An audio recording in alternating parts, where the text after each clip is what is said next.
everyone, I'm Grace Agner from the Minnesota Daily. Welcome back to another episode of In the Know, a podcast dedicated to the University of Minnesota. During the last week of October, the federal government announced that November benefits for the Supplemental Nutrition Assistance Program, or SNAP, would not be sent to the 42 million Americans enrolled in the program. The Trump administration said SNAP money cannot be sent out because of the government shutdown. SNAP is funded by the federal government, but administered by individual states. Each month, SNAP participants receive a monthly allowance to use to pay for groceries. Most of the millions of Americans who receive SNAP benefits are children and senior citizens.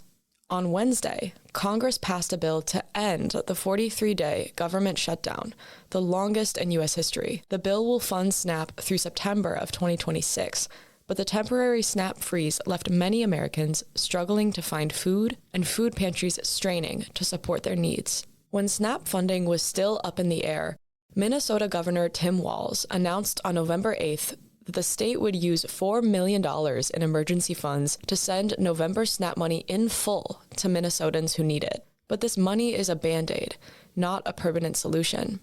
Emergency funds from individual states wouldn't sustain SNAP needs for long. Before Walz allocated the emergency funds, 440,000 Minnesotans were going without money they rely on to feed themselves and their family this month. 1 in 5 Minnesotans, or about 1 million people, deal with some level of food insecurity, according to a study by Midwest Food Bank, Second Harvest Heartland, and the Wilder Foundation. Black and Native American families reported higher rates of food insecurity. On today's episode, we're talking to students, food pantry organizers, and university faculty about food insecurity for college students and the effects of the SNAP freeze. Sophie Wallerstedt, a spokesperson for Second Harvest Heartland, said food insecurity is an evergreen issue in the U.S. We were already in a hunger crisis. We have seen additional demand at food shelves. Partners of ours are reporting, 30-40% increase in visits. That's linked to higher inflation, higher cost of food. The economy hasn't been awesome in terms of opportunities for employment or better employment. So you're already seeing a lot of folks needing to rely on the hunger relief system that wouldn't have otherwise. The SNAP freeze quickly sent Americans rushing to their local food shelves to supplement their needs. Second Harvest Heartland saw about a 30% decrease in food donations this year, and Wallerstedt said the demand put a strain on food shelves that were already struggling with stocking enough food. It's money into people's pockets to be able to go to a local grocery store and buy the food that they want and support their local grocer, their local economy.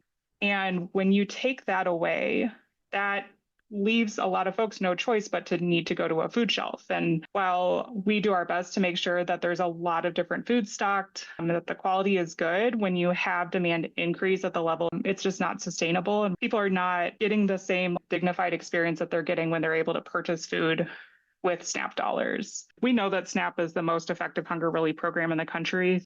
So when you really think about the magnitude of how SNAP is supporting folks, if you take that away entirely, like even reducing it by 10% would require us to essentially double our efforts. So taking it away entirely, there's just no way that we can meet that need. SNAP sends about $72 million monthly to Minnesotans. To put the scale of SNAP's impact into perspective, for every meal that a Feeding America food bank provides to Americans, SNAP can provide 9. To receive SNAP benefits in Minnesota, a person or household must meet a specific monthly income requirement. For example, a 4-person household's monthly income must be less than $5,359. A University of Minnesota college student's monthly income must be less than $2,609 to receive SNAP benefits. Jamie Dolenchuk, the president of Minneapolis Food Pantry Community Emergency Service, said the number of people the pantry serves has grown in recent months. Most pantry visitors are single moms, working couples living paycheck to paycheck, and college students. I often will bring groups here from organizations, from companies, from churches, any place. And I always ask them before they get here, tell me who you think you're going to see. Who are you going to be serving? And it's never who they actually are. And so it's remarkable to see the change in mentality when people actually come here and spend time in the food shelf. And what I ask people is, I just want you to meet one or two people, learn their name, learn their background, and learn their story. It's not filled with people that are trying to take advantage of a system, that are lazy. It's none of that. It's people that are working hard, trying to make ends meet, have fallen on tough times, often have lost a job because of a disability and or a mental illness. Whatever the case is, we don't care. We're there to serve them. Community Emergency Service provides more than double the pounds of food most pantries can give, Dolanchuk said. He attributes the increase in food pantry visitors to the rising costs of food, rent, and education, on top of cuts to federal assistance. A federal judge ruled on November 6th that the Trump administration must use reserved SNAP funds to fund the program and supply Americans with money for food they need. The administration appealed the ruling, blaming the frozen SNAP money on the federal government shutdown. Michelle Trumpy, the director of public health at the University of Minnesota's Boynton Health Clinic, said food insecurity impacts college students at the university the same way it impacts people nationwide, and can make it harder for students to succeed and stay in school. Food insecurity happens on a continuum. So on one end, a student might be worried about running out of food. So if you're worried about running out of food, you're thinking about that, that's on your mind. And then you're moving along the continuum to students who are on the most severe side. They're actually skipping meals and maybe even more than a meal a day. And we know that that has physiological effects on someone. Your brain is not working at its full potential when you're not properly nourished. And so that has implications too. You may be more forgetful. It may be challenging to keep your attention or keep your focus. That would make it really hard to pay attention in class. That makes it really challenging to be a student and to stay in school and to actualize your goals of getting a degree from the university. 1 in 4 students at the U of M deals with food insecurity, according to Boynton's 2024 College Student Health Survey. Noah Lichtenberger, a third-year student majoring in developmental psychology, applied for SNAP for the second time in September. After a nearly 2-month-long process of filling out the online application, mailing documents, waiting for a phone call, and doing an interview, he was rejected.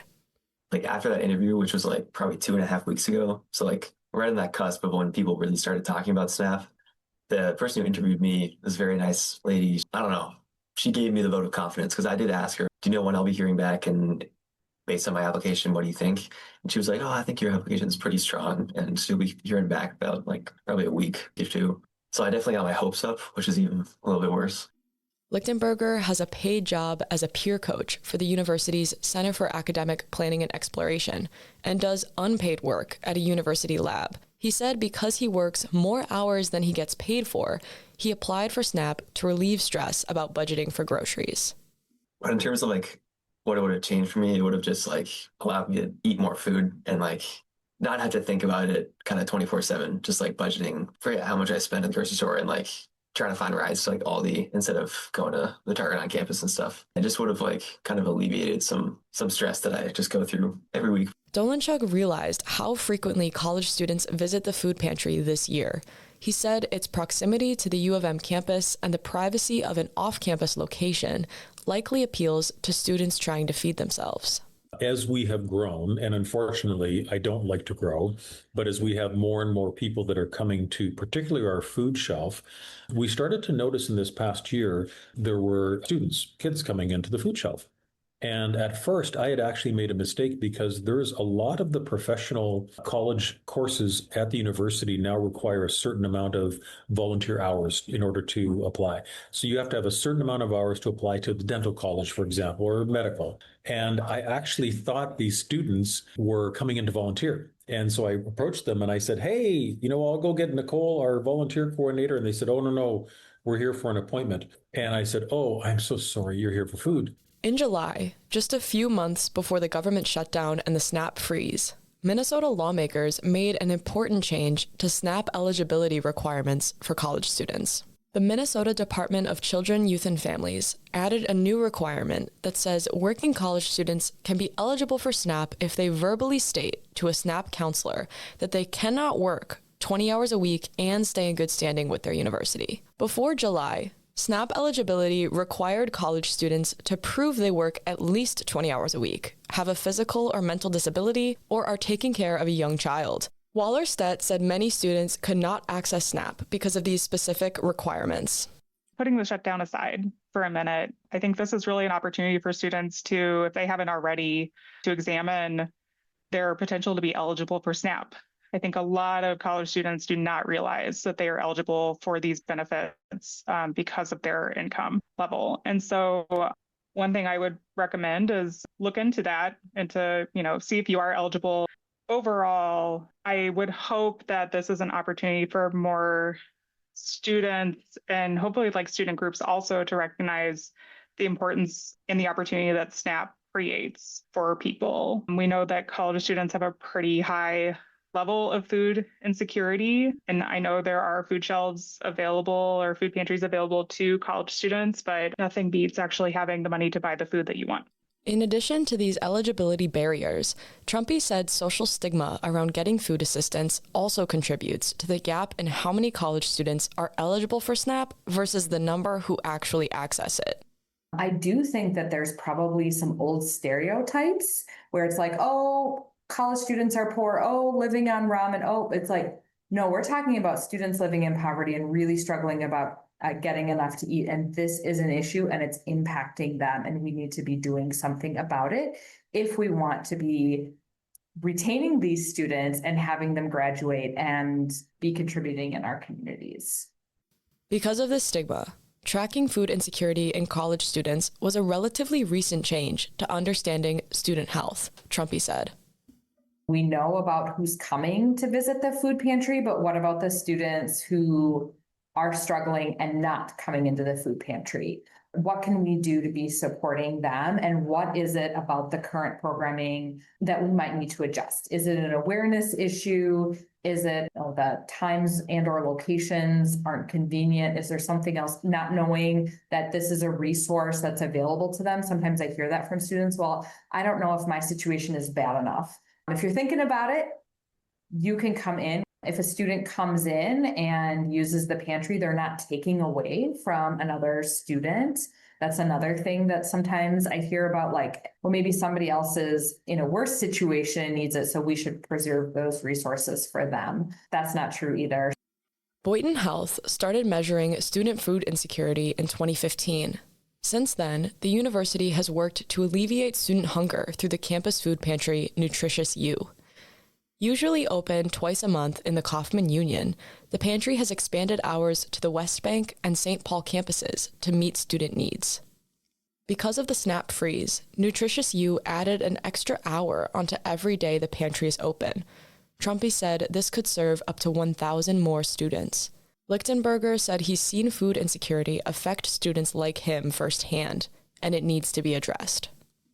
A lot of college students, they like eating out and to eat down, going to Chipotle and stuff like that. And I go to Chipotle, but I do know friends who, like, if we're in a group and we're like, oh, we should go to like DP Dough or something like that, they kind of shift back a little bit and like, I got food at home. And it's just small things like that that you just pick up on, and then you get to know these people. And the fact that your friends in college who are going through a very similar like academic experience and just like life experience this time are also struggling with food insecurity is just kind of crazy to me. And just another thing that college students shouldn't have to worry about. And well, children and just people in general shouldn't have to worry about. Waller-Stett said the SNAP freeze made an already difficult time in which food banks and pantries need to work together to support Americans in need even more difficult. Deep in my heart, I am worried for people, the people that we serve, and the anxiety of not knowing when your SNAP benefits are coming, when you will have the money to purchase food again. I think it's really, really scary. And also to be kind of caught in the sort of political tug of war. It's like 42 million Americans, right, who are the losers of the shutdown. And like, these are folks that do not need additional stress put on them. I think most people like it when we're in control, right? And this feels like a very nebulous space where there's not a lot that I can control in this space. However, this is the first time that we have not seen SNAP benefits go out in time for folks. And these times also breed a lot of like innovation and creativity. And so I'm also like, well, I'm doing my best to realize that I can't control everything. There is still a question in my head of like, what can I control and what can I do in my position to ensure that more support is going out to folks. The One Big Beautiful Bill Act, approved by Congress on July 1st, will make changes to SNAP eligibility. Young adults who've aged out of foster care and people who are homeless or veterans will now need to prove that they are working to receive SNAP benefits. These groups were previously exempt from the work requirement. The bill will also change eligibility requirements for U.S. immigrants. However, these changes have not been announced. Dolanchuk said he worries American struggles with food insecurity will only worsen in today's socio-political climate. The thing that I constantly worry about is having a perpetual continued loss and degradation of support for those very people. I mean, these are already people that I get choked up about it. I mean, they have to scrape up every ounce of dignity to even come into a food shelf, right? And so not only the least that we can provide is dignity back in terms of how we treat them, but they really perpetually feel like, they're the last, they're the lost, and they're the forgotten. And it's such a shame in a country that is so abjectly wealthy that we see the money being spent all over the place and outside of the US for things that could make such a meaningful difference in the lives of the people that are really the most disenfranchised in the country today. And so my fear is that this is not a temporary issue with SNAP, that this is a perpetual thing that we suffer through. I hope hearing from students, community organizers, and university staff helped clarify the complex issue of food insecurity. I've been covering food insecurity on Minnesota college campuses for almost 2 years. It's an issue that's extremely important to me and that's affecting hundreds of thousands of Minnesotans and millions of Americans every day. If you are a U of M student struggling with food insecurity, there are resources that can support you. Nutritious U will be open in Kaufman Union on November 19th and 20th. Also, the Community Emergency Service Food Pantry is located at the corner of South 11th Avenue and East 19th Street. You can take the number 2 bus line from Kaufman Union to get to the pantry.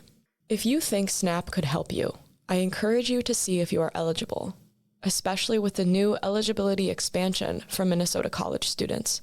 There is a link to Minnesota's SNAP website in the transcript for this episode on the Minnesota Daily website. That's all I have for you today, folks. This episode was written by Grace Agner and produced by Cece Heinen. Thanks for listening, and if you have any questions, comments, or concerns, don't be afraid to send us an email at podcasting@mndaily.com. I'd love to hear from you. My name is Grace Agner. Be well, and I'll talk to you next time on In the Know.